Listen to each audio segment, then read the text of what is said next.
Muito boa noite, pessoal. Mais uma vez estamos aqui para dar início à segunda palestra do segundo simpósio espírita das instituições de Dias D'Ávila. O tema central deste simpósio é a mediunidade em tempos de contemporaneidade. E o subtema que vai fazer parte da palestra, que vai compor a palestra de hoje, é a mediunidade perante a reforma íntima. Um tema assim essencial para quem precisa melhorar-se interiormente, não é? Porque a reforma nossa, ela é interna. Ela não pode ser externa, para que o externo possa sair bem. Então, hoje o nosso palestrante é James Ney, que já está também aqui aguardando para a gente começar esse trabalho de hoje. Mais uma vez, pedimos sempre a presença amiga dos companheiros da espiritualidade para que estejam junto a nós nesse instante. E vocês aproveitem mais uma vez, né, essa oportunidade de aprendizado, como eu sempre falo. Vamos lá?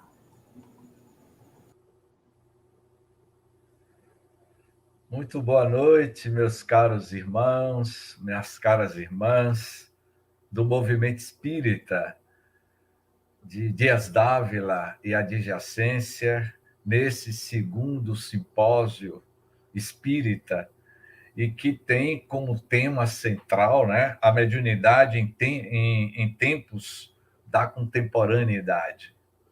E o que hoje nós vamos falar é sobre a reforma íntima perante a mediunidade. E eu confesso a vocês que abordar esse tema me fez lembrar há 23 anos atrás, quando nós participamos aqui em Salvador, em agosto de 1998, em um seminário cujo tema do seminário era médio e mediunidade. E eu me lembro que naquela época, olha que memória, não é? 23 anos. Eu falava sobre a reforma íntima. Eu abri esse seminário naquela época falando sobre o que é ser médio, conforme está no capítulo 13 do Livro dos Médiuns.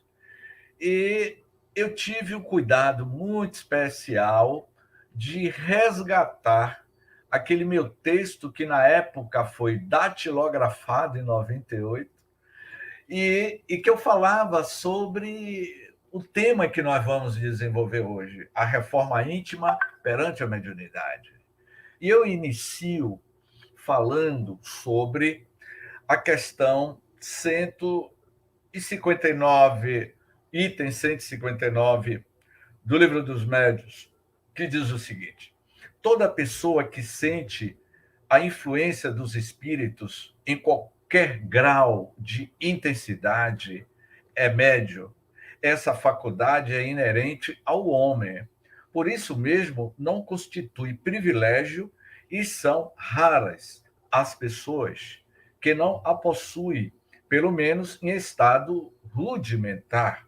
Pode-se dizer, pois, que todos são mais ou menos médios. Cada um de nós temos, sim, as nossas capacidades extrasensoriais. Todos possuem, ou seja, já reencarnamos trazendo uma bagagem a mais, que é as nossas percepções extrasensoriais. Somos médios de acordo com o direcionamento que nós vamos dar à nossa própria percepção extrasensorial, o desenvolvimento da mediunidade, que é o intercâmbio entre dois planos, o plano físico e o plano espiritual. O plano espiritual está constantemente se relacionando com o mundo físico, conforme está na questão 459. É uma pergunta clássica do Livro dos Espíritos. os espíritos influenciam em nossas vidas, bem mais do que vocês imaginam. De ordinário são eles que vos conduzem os vossos pensamentos. Portanto, os espíritos que vão atuar sobre nós, ele atuará no nosso psiquismo espiritual de acordo com a nossa predisposição moral, o seu comportamento moral, o seu comportamento ético na Terra é que vai referendar que tipos de companhias espirituais você vai ter. Então, esse texto que nós estudamos há 23 anos atrás ainda está muito atualíssimo, porque eu coloquei alguns textos aqui de Hermínio de Miranda, e Hermínio de Miranda vai falar sobre a reforma íntima do ser humano em busca da sua espiritualização ou espiritualidade. Então, dando continuidade a este item 159, Kardec nos chama a reflexão dizendo o seguinte: usualmente, porém, essa qualificação se aplica somente aos que possuem uma faculdade mediúnica bem caracterizada, que se traduz por efeitos patentes de certa intensidade. Que efeito patente de certa intensidade é essa? É a frequência que nós vamos estabelecer com o mundo invisível, com a sociedade do mundo espiritual. É o que Emmanuel, na introdução do livro Pensamento e Vida, Emmanuel vai dizer: o pensamento cria a vida que procuramos.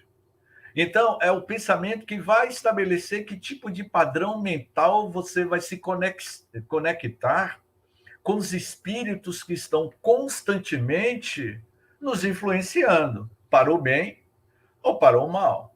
É você que vai posicionar qual vai ser o direcionamento da sua antena parabólica, vamos dizer assim. A antena parabólica é o nosso psiquismo espiritual, é a nossa pineal, é a irradiação que aure de todos nós através do superconsciente.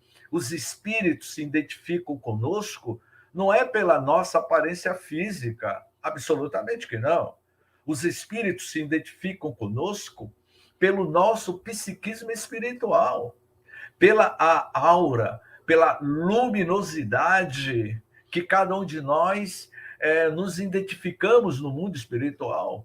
Seremos identificados no mundo espiritual com a densidade de luz que cada um de nós fomos conquistando na Terra. E a conquista desta luz está diretamente ligada à transformação moral do médium, da criatura humana. Mas, James, eu não me sinto médio. A intuição, a inspiração é a mediunidade. E todos nós já possuímos no nosso HD mental, se eu posso me expressar dessa forma, parafraseando a tecnologia cibernética, cada um de nós carregamos, já reencarnamos, trazendo um padrão de qualidade. Esse padrão de qualidade que eu digo, nós reencarnamos trazendo uma estrutura apropriada para o orbe terrestre, mas reencarnamos trazendo predisposições para aumentar, potencializar a nossa faculdade de acordo com a nossa transformação moral e ética. Mas, James, tem pessoas que é antiético, tem pessoas que direcionam a sua mediunidade para o mal.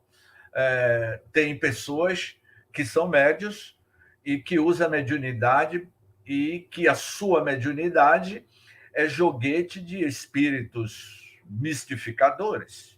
E a gente viu isso de forma clara quando Filomeno de Miranda, em 1996, no livro Trilhas da Libertação, há um caso de Dr. Hermans, um espírito que atuava em uma sessão mediúnica, em um centro espírita aqui da cidade do Nordeste brasileiro, e que o médium principal era joguete de falanges espirituais. Então, nós é que temos que prestar mais atenção que tipo de comportamento eu estou tendo ao longo da minha vida. Ser médio não é só na casa espírita, é em todos os momentos de nossas vidas. A todo momento somos convidados ou convidadas para a vivência da mediunidade no trabalho, na escola, na vida diária. A mediunidade não se pratica exclusivamente em uma sessão mediúnica com uma comunicação psicofônica ou uma psicografia. Somos médios 24 horas, porque somos inspirados, intuídos a manter relações de amizades com muita gente que vai cruzando a nossa jornada. O desafio da criatura humana nesses tempos atuais é conhecer a si mesmo. Sabe por quê? Porque todos nós, especialmente os tarefeiros espíritas, agora falando especialmente para os trabalhadores espíritas, conforme Jesus iria afirmar, muitos serão chamados e poucos serão os escolhidos. Muitos serão convidados a trabalhar na seara da última hora, os ceareiros da última hora, para que a gente se tornasse espírita e desenvolvesse uma faculdade mediúnica, intuitiva, inspirativa, ou de psicografia, ou de psicofonia, ou de materialização. Nós fomos preparados e qualificados no mundo espiritual, conforme está no livro Os Mensageiros de André Luiz, quando André Luiz diz assim: saem milhares de mensageiros aptos para o serviço, mas são muitos raros os que triunfam.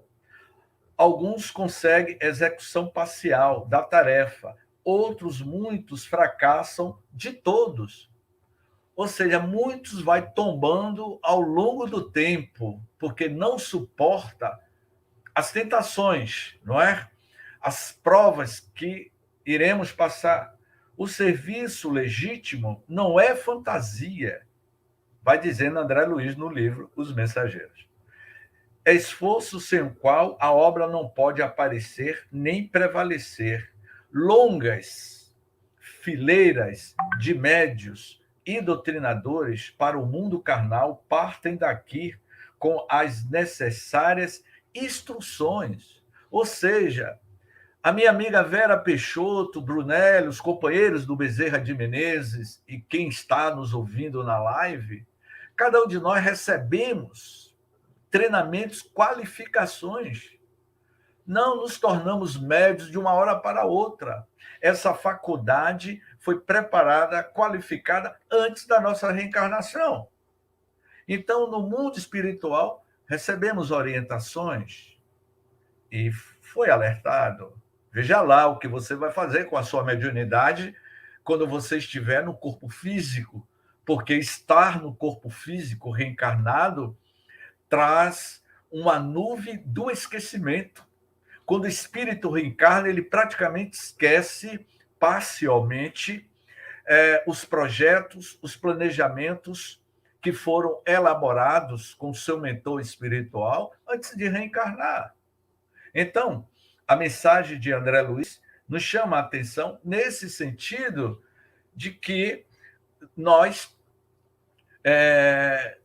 temos como grande desafio as nossas dificuldades de conhecer a si mesmo, de lutar com o lado sombra que existe em nós. Essa luta com o lado sombra é a busca da nossa transformação moral, da reforma íntima, porque a reforma íntima não acontece de fora para dentro. A reforma íntima começa por estágios. O que eu preciso me modificar hoje? Eu tenho esse ponto negativo na minha vida, na minha existência. O que eu devo fazer? Trabalhe esse ponto que você acha que é necessário trabalhar. Se você melhorou esse ponto, da sua reforma, agora vá para a segunda questão, e assim sucessivamente. Porque no nosso inconsciente profundo, nas nossas recordações, das nossas experiências do mundo espiritual, quando nós fomos treinados e qualificados, vamos tentar lembrar. E aí, André Luiz vai dizendo assim: quando os mensageiros se esquecem do espírito missionário e da dedicação aos semelhantes, costumam transformar-se em instrumentos inúteis. A médios, olha o que André Luiz diz assim: a médios e mediunidade, doutrina e doutrinadores, como existem a enxada e os trabalhadores. Pode a enxada ser excelente, mas se falta espírito de serviço no cultivador, o ganho da enxada será inevitavelmente a ferrugem. Então, não esconda os teus talentos, conforme Jesus afirmou: não coloqueis a candeia debaixo do alqueire. Não coloque a tua mediunidade debaixo do alqueire. Acenda a tua mediunidade em benefício do próximo, em benefício da humanidade. Já imaginou se Chico Xavier tivesse evitado a eclosão da sua mediunidade, tivesse não aceitado o desenvolvimento da sua mediunidade? Porque houve um momento que Chico questionou Emmanuel: e se eu não continuar psicografando? No caso de Chico, não no nosso caso, que é diferente. Chico, a sua vida foi desapropriada. Essa foi a resposta que Emmanuel deu a Chico. No seu caso, Chico, a sua vida foi desapropriada. Mas eu não tenho livre-arbítrio? Todos nós não temos o livre-arbítrio de continuar com a mediunidade ou não? Claro, Chico, todos nós temos. Mas, no seu caso, a sua vida foi desapropriada. Por quê? Porque ali se tratava de um grande apóstolo, de um grande missionário. É evidente que cada um de nós podemos sim não aceitar ou não, mas você arcará com as suas próprias responsabilidades.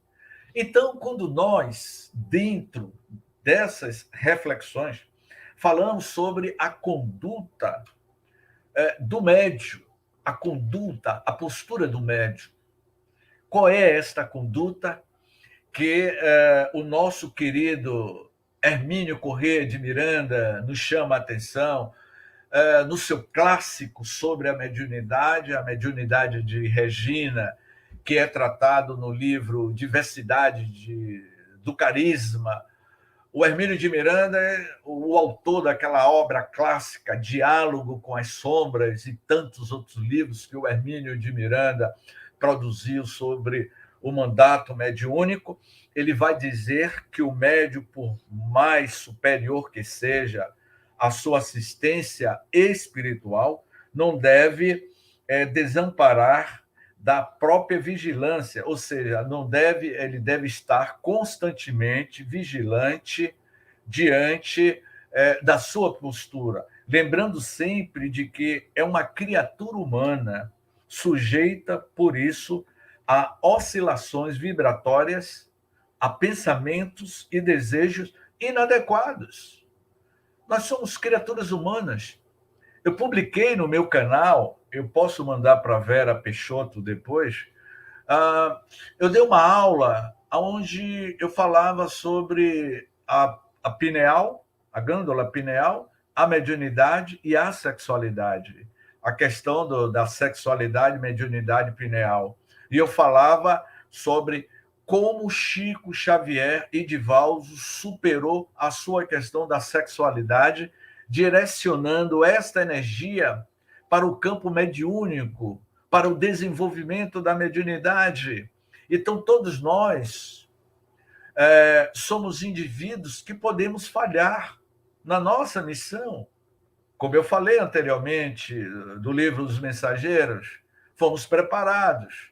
Ao chegar na Terra, podemos sim falhar e voltar como um náufrago para o outro lado da vida.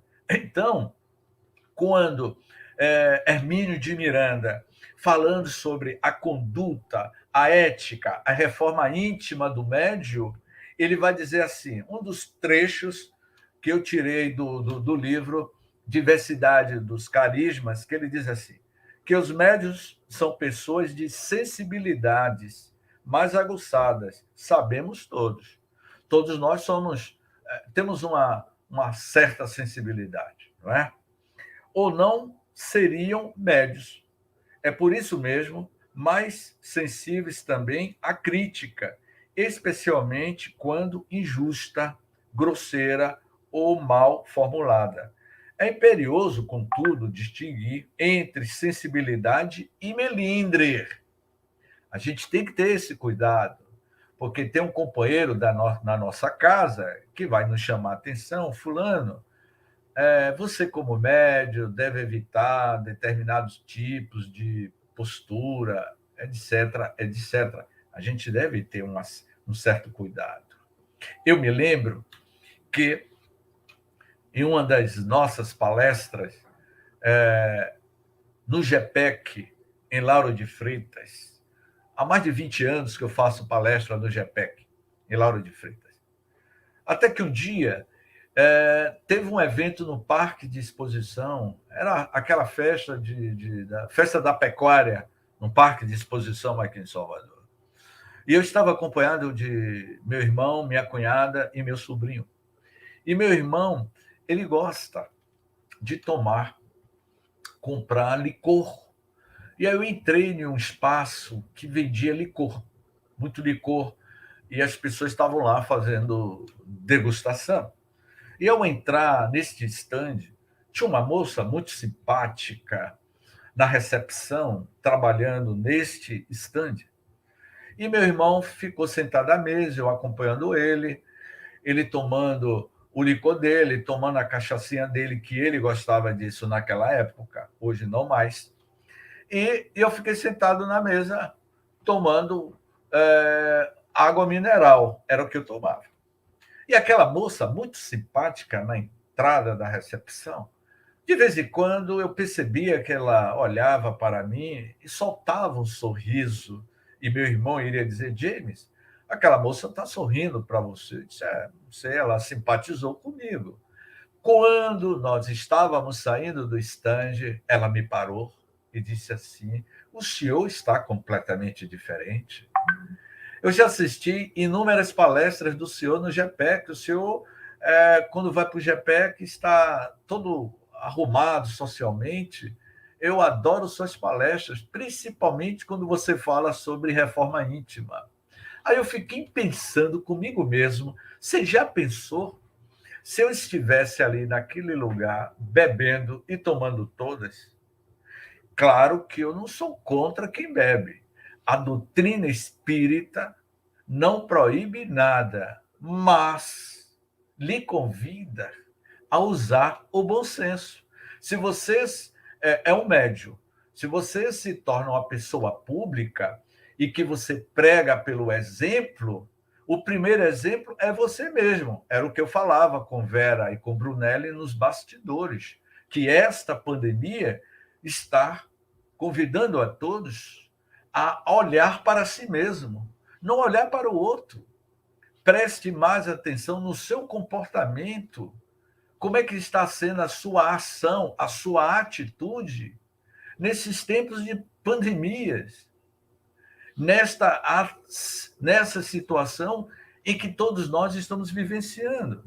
Então, quando Hermínio diz que o médium é responsável, não é, pelos seus próprios atos, pelas suas ações. Então, ele vai dizendo que o médium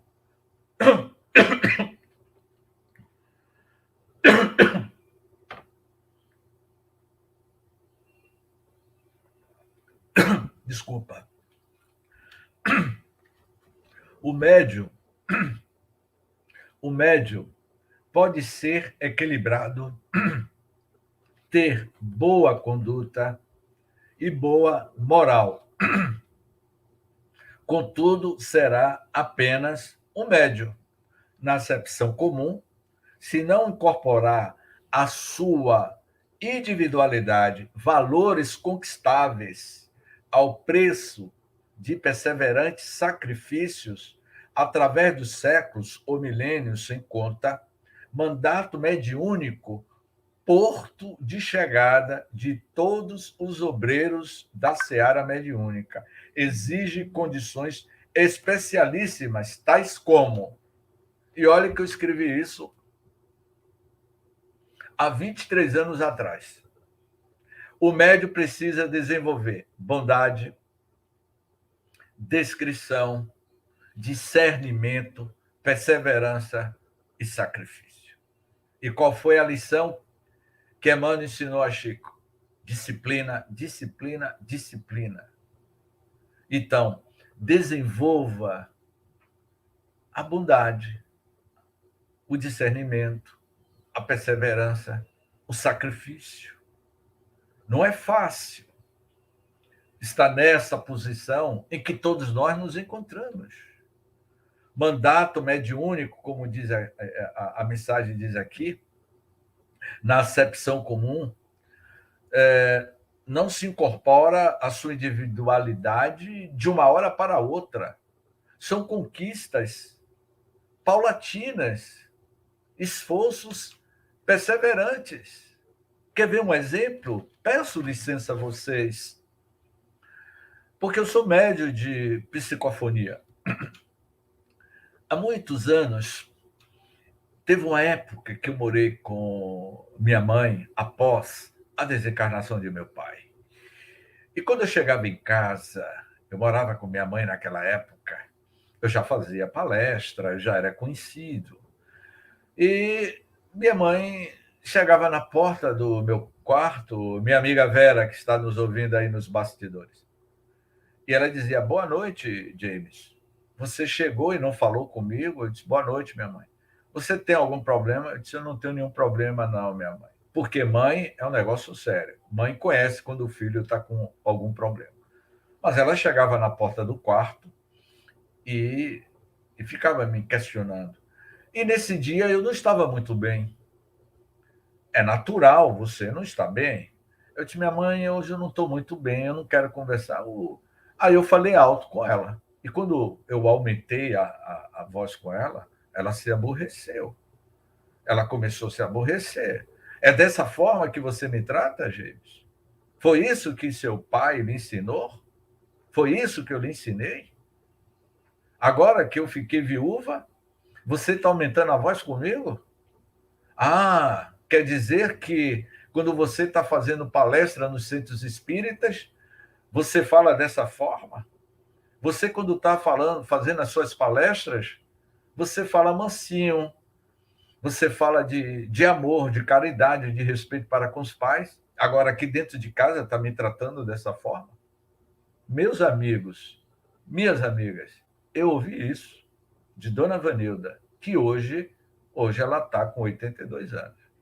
O que eu estou contando a vocês aconteceu há 20 anos atrás, quando eu morei com ela há 25 anos, aproximadamente.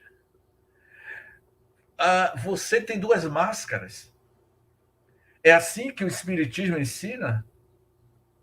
Viver o Evangelho de Jesus não é amar os próximos? Eu canso de ouvir você falando isso.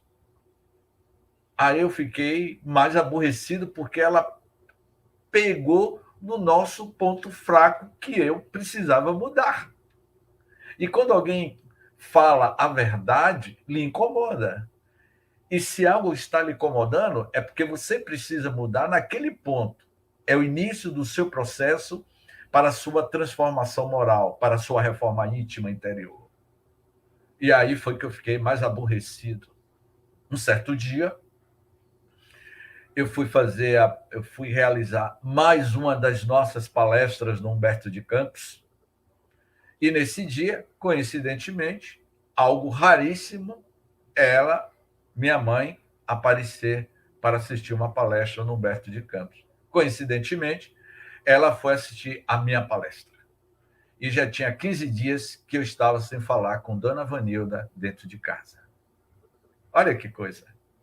Quando Eu comecei a falar, ela sentou na primeira fila e me olhava com olhar cirúrgico, porque mãe tem um olhar cirúrgico, porque sabe o que está na intimidade de seus filhos.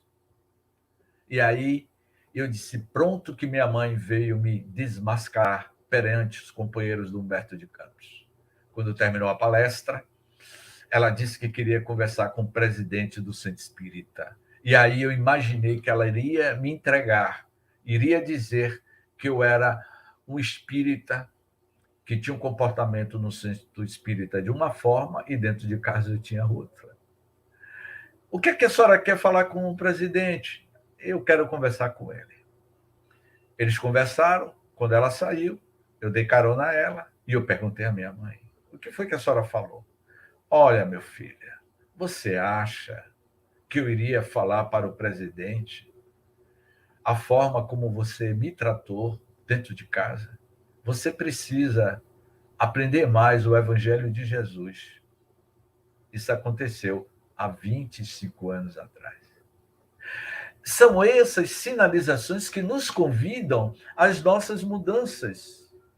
A nossa reforma passa por essas alfinetadas da vida que nós vamos administrando.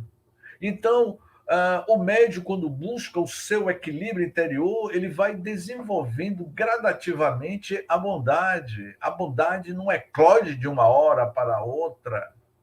A bondade tem duas origens.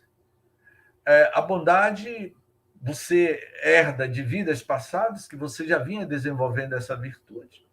E como na atual existência você vai desenvolvendo gradativamente o discernimento, a perseverança, especialmente o sacrifício. Então, quando nós falamos que a influência moral dos médios, conforme está no capítulo 20 do livro dos médios, que é uma mensagem do espírito Erasto, na questão 226.1, que diz assim: o desenvolvimento da mediunidade se processa na razão do desenvolvimento moral do médium? O que é que vocês acham? Porque o livro dos médiuns, ele é um tratado de psicologia espiritual e humanista para os candidatos que desejam desenvolver a sua mediunidade. E olha a resposta dessa mensagem. Não. A faculdade propriamente dita, ela é orgânica e, portanto, independe da moral. Mas já não acontece o mesmo com o seu uso, que pode ser bom ou mal, segundo as qualidades do médium. Todos nós, como eu falei inicialmente, somos portadores desta faculdade, mas o que você vai, a forma como você vai direcionar a sua mediunidade. Eu indicaria aos digníssimos irmãos que nos assistem o livro de Humberto de Campos, Contos desta e de Outras Vidas. Humberto de Campos, ao retornar ao mundo espiritual, ele se tornaria o cronista de além-túmulo. E nesta obra magistral, Contos desta e de Outras Vidas, Humberto de Campos vai contar a história de um jovem rapaz que foi desenvolvendo a sua mediunidade. Ou melhor, antes de reencarnar, ele pediu que os seus mentores espirituais lhe proporcionassem uma reencarnação dolorosa, porque a última existência que ele teve, ele foi uma pessoa terrível. Ele prejudicou muita gente, então ele queria reencarnar com um corpo disforme. Ele pediu para reencarnar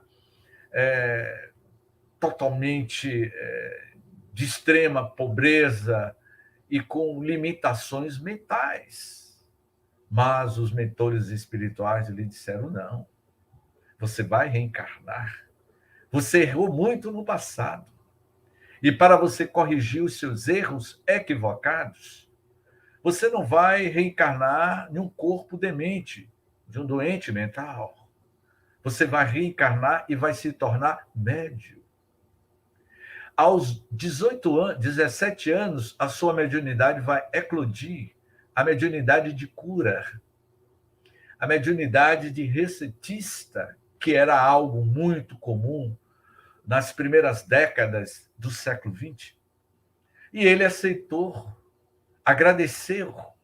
E os mentores espirituais iriam lhe dizer: estaremos do lado de cá, lhe dando todo apoio, incentivando para que você consiga levar o seu mandato mediúnico até os fins da tua existência carnal. E ele, ébrio de esperança, sabendo que iria cumprir essa missão, porque ele pediu para reencarnar como um indivíduo demente, porque na última existência ele foi uma pessoa terrível, prejudicou milhares de indivíduos, de pessoas. Ele reencarna. E quando chega aos 16 anos de idade, ele começa a ver espíritos. E começa a se tornar médium recetista. Aos 20 anos de idade, 6 anos depois, havia filas na porta do centro espírita para receber mensagens de lenitivos deste médium muito jovem. Aos 25 anos de idade, ele continuava passando as suas receitas, recebendo a orientação dos espíritos, mas também a fila crescia. Muita gente lhe procurava. E as pessoas chegavam com todos os tipos de problemas para que ele dialogasse, desse uma mensagem de conforto. O tempo foi passando. Passaram-se 10 anos. Ele já estava com 32 anos. Ele começou a se incomodar. E ele evocava o seu mentor espiritual dizendo-lhe: meu irmão, a fila não para de crescer, é muita gente que bate a porta da nossa casa espírita em busca de socorro. E eu não sei mais o que fazer. E o mentor dizia: tenha serenidade, paciência, tudo passa. Estaremos sempre ao seu lado. Não tinha nem completado 11 anos de mandato mediúnico. Ele, um certo dia, desapareceu e nunca mais foi visto no centro espírita.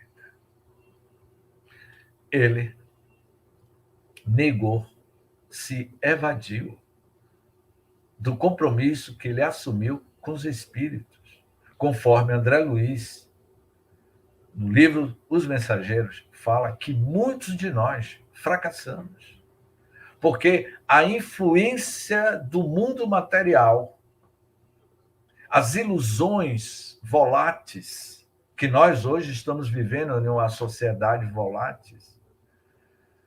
O maior inimigo do espiritismo, ou melhor, o maior inimigo do materialismo é o espiritismo, porque o espiritismo veio matar a morte e dizer que a morte não existe.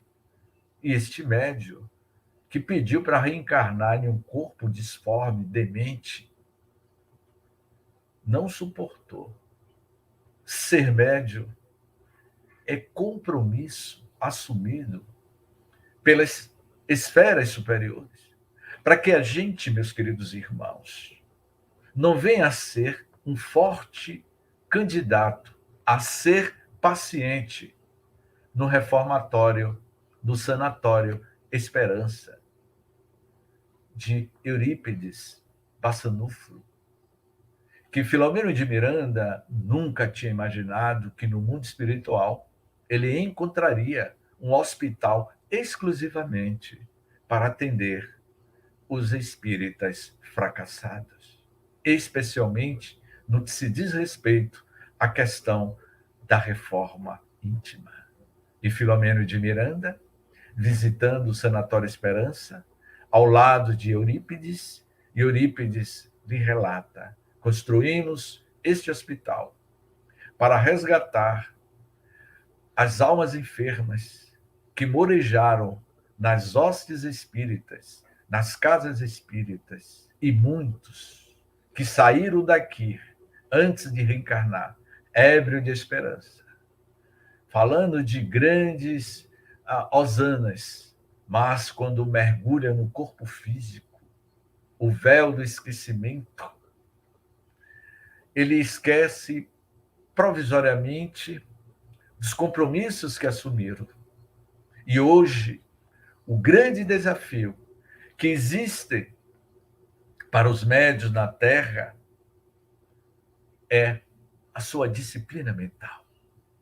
Já afirmava Buda há mais de 2.000 anos, bem antes de Cristo.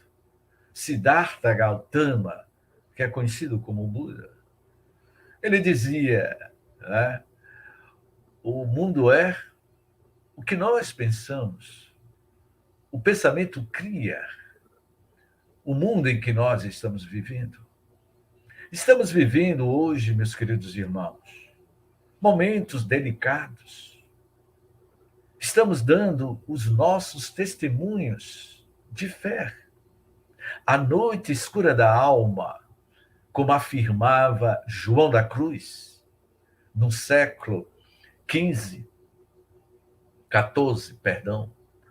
que foi um místico que viveu na Espanha, ao lado de Teresa d'Ávila. Teresa d'Ávila, ela era médium. Ela recebia inspiração do próprio Cristo. Ela era uma mística junto com João da Cruz. A mediunidade de João da Cruz era muito semelhante à mediunidade intuitiva, inspirativa e de clara evidência de Teresa d'Ávila. Teresa d'Ávila, ela uma mística. E ela recebia mensagens do mundo espiritual através de intuição. E Teresa d'Ávila vai escrever um tratado de reforma íntima, e que eu considero o primeiro livro de psicologia transpessoal, do ano de 1560 aproximadamente, na cidade de Ávila. Ela iria escrever um livro cujo título do livro se chama O Calabouço das Almas. É um livro que fala sobre a reforma íntima, através da vivência da mensagem do Cristo como proposta de transformação. João da Cruz também, ele iria escrever as suas cartas, os seus cantos, João da Cruz, e vai falar do divino que existe em você como proposta de crescimento espiritual. Os séculos se passaram. Vamos encontrar uma pleiade de santos, padres que viveram nas igrejas. O próprio Clóvis Tavares, ao escrever aquele livro, Mediunidade dos Santos, vai falar das lutas titânicas, as lutas com a sua própria sombra, buscando a sua transformação interior. As lutas que Irmã Dulce teve. Madre Teresa de Calcutá. As lutas interminas, porque aquelas pessoas, nós que trabalhamos em prol do benefício para a humanidade, em levar a mensagem do Cristo, somos alvos de ataques. E Teresa de Calcutá não seria diferente? Irmã Dulce também não seria diferente? Ela foi atacada, Madre Teresa de Calcutá, dizendo que ela estava fazendo lavagem de dinheiro para construir as obras das missionárias da caridade.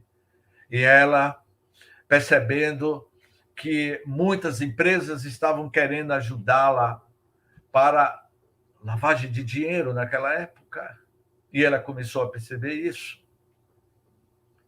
E aí ela pedia que as suas freiras, em várias partes do mundo, ela começou a escrever cartas em vários idiomas, pedindo para que as missionárias da caridade fizessem uma corrente de orações para ela, para que ela fosse fortalecida para atravessar a noite escura dos tormentos da tua alma. E ela não sucumbiu pela força espiritual da oração. Então, o médium que busca a sua transformação íntima, busque através do exemplo de Madre Teresa de Calcutá e de Irmã Dulce, ambas, eu diria também Chico Xavier, os três, Teresa d'Ávila, Madre Teresa de Calcutá, Irmã Dulce e Chico Xavier, os três, tem uma frase que é muito semelhante dos três. Madre Teresa de Calcutá um dia iria dizer: eu apenas sou um instrumento nas mãos de Deus. É Deus que opera os milagres através de mim. Irmã Dulce também iria dizer isso. Que tipo de mediunidade Irmã Dulce tinha?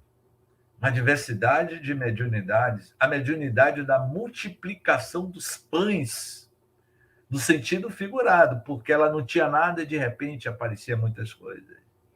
Que tipo de mediunidade Irmã Dulce operou dentro de um táxi na década de 60? Ela pegou um indigente, o corpo desse indigente estava fétido, imundo, podre, em chagas, doente, fedia que só. Irmã Dulce, na Cidade Baixa, aqui em Salvador, na Bahia, para um táxi e pede que o taxista colocasse aquele pobre coitado que ela iria levar para o Hospital Santo Antônio. E o taxista: mas irmã, este homem está imundo, podre, ele vai sujar o meu táxi. Irmã Dulce, não se preocupe, que o seu táxi não vai ficar sujo. Mas, irmã, olha a situação dele. Meu filho, com Deus, sempre operamos milagres. E o taxista ajudou Irmã Dulce a pegar aquele homem todo sujo, imundo, e colocou dentro do táxi. E parou na porta do Hospital Santo Antônio, que todos vocês conhecem aqui em Salvador. Deixou o rapaz lá, o taxista foi embora. Ele não tinha rodado nem 1 quilômetro, ainda na Cidade Baixa, quando um cheiro de perfume de Angélica exalou dentro do táxi. O taxista para o carro e imagina, ora, Irmã Dulce esqueceu algum buquê de flores, Angélica. E ele revirou dentro do táxi e não viu nenhum tipo de flores. O carro foi saturado de perfume e não tinha aquele cheiro fétido daquele pobre homem que Irmã Dulce tirou das vielas de Salvador. Isso foi um dos milagres que está no livro As Histórias e Memórias de Irmã Dulce. Irmã Dulce também era o médio de Deus. Nós somos médio de Deus.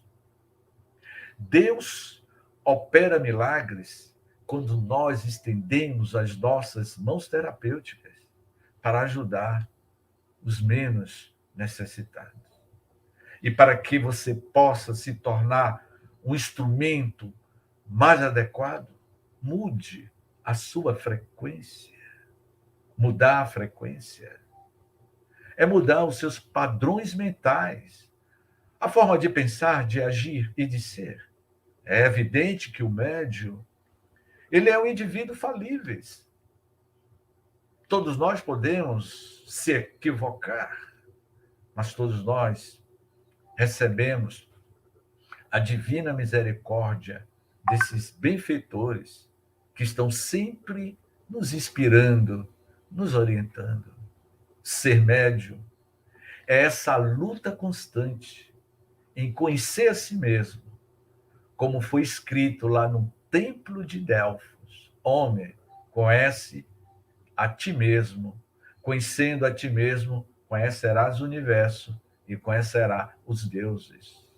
Porque o universo está em você. A verdade é a luz divina total que nos liberta. A resposta que Jesus deu a Simão Pedro no culto do Evangelho no Lar, conforme está no livro de Neio Lúcio, Jesus no Lar. Rabi, Rabi, o que é a verdade? A verdade, Simão Pedro, é a luz divina total. É esta luz que nos liberta de dentro para fora. Portanto, meus queridos irmãos, a grande reforma ocorrerá e já está ocorrendo quando nós começamos não mais a apontar os telescópios para descobrir novas galáxias, novos planetas, novas estrelas, mas aponte o telescópio para dentro de si e descubra quantas galáxias, quantas estrelas que ainda permanece desconhecida dentro de você, quantos arquipélagos, quantos mundos desconhecidos na inteireza da tua própria alma. Porque quando ele afirmou, vós sois deuses, e se você é Deus, é porque você está mergulhado no halo divino do Criador. Nós estamos mergulhados, o mundo, o planeta Terra, o sistema solar, as galáxias, os bilhões e trilhões de galáxias, todas as formas de vidas do universo como nós o compreendemos, o universo observável, como os astros físicos têm comentado. Tudo está mergulhado neste halo divino, que é o Criador. Porque antes de surgir as religiões que deram o adjetivo de Deus, as civilizações mais antigas da pré-história, eles se direcionavam não com a palavra Deus, mas dizia o Criador. Nós estamos mergulhados na essência deste Criador. Então, se você deseja, de fato, contribuir para a humanidade, desperte o divino que está em você. Gratidão, muita paz, parabéns por esta jornada espírita, por este simpósio, e vamos agradecer, louvando a vida, reverenciando ao grande peregrino da esperança, ao grande pastor que vem conduzindo as suas ovelhas, que somos todos nós. Reverenciando Jesus, elevando o pensamento ao alto, pedindo ao nosso Senhor Jesus Cristo que fortaleça as nossas almas necessitadas do teu amparo. Jesus nos ensinou, quando dois ou mais estivesse reverenciando o teu nome, se faria presente. Sendo assim, que o nosso Senhor Jesus Cristo esteja no lar de cada um de nós, aos companheiros que estão ligados nesta live, nestas plataformas virtuais, mesmo distante, nos conectemos com os nossos benfeitores espirituais, louvando a vida e dizendo-nos: Jesus, Jesus, alegria dos homens, até os finais dos tempos. Gratidão, muita paz.